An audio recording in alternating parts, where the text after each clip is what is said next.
until. How much of the feedback, because I think out of all the ladies, people wanted more for Angie. How much did that play into season two about her getting, it seems like she's more nuanced, she's more fully developed this season.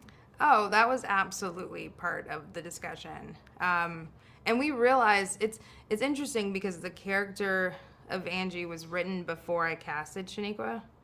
And when Shaniqua came in, she was just so funny and so good, and she's actually got a lot of range as an actor. And but what I didn't fully understand at the time was that with her being a fuller figured, darker skinned actress, and you have this role, people are going to say, oh, why is the darker skinned person the least developed, or why is the darker skinned person not given the same stuff?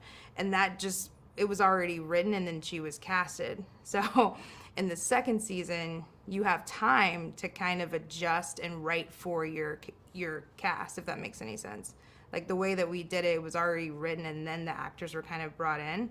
And so the second season, it was like, okay, let me sit down with Shaniqua and what do you want to do this season? What's your dream as an actress that you don't get to do?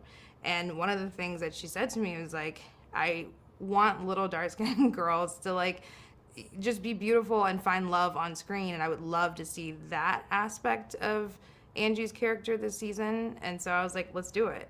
And we had the luxury of that in season two, and that's something that I couldn't reroute in season one, but in two and three you can work with your actors and kind of figure out like what are some things they want to do, what are some storylines that are missing, and then Black Twitter will also let you know as well what you should not be doing. So that I learned a lot, in season one, and as an artist, I'm constantly taking in the feedback and receiving it graciously and making adjustments. So, I mean, to your point, I do think that influenced season two tremendously for us.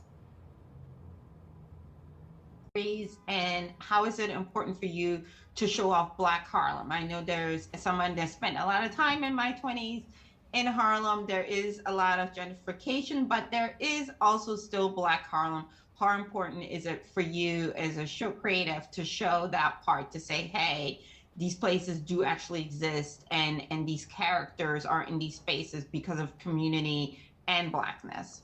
That was extremely important. I would say in season one and season two, we were constantly reaching out to Black owned businesses to say, can we shoot there? And not only do we want to give you money for it, but we want to drive business and showcase it because it's important to us.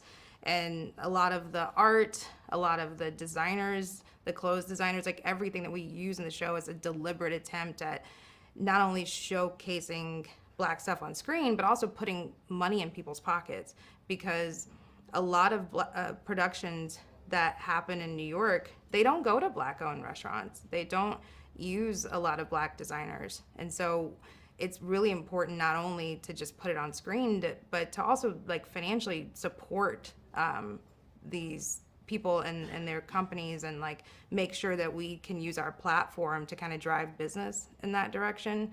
It's one of the saddest things I saw in COVID, because I was in New York at the height of the pandemic when people were dying and there was no vaccine and we were just figuring it out. And the first restaurants to fold were the Black ones.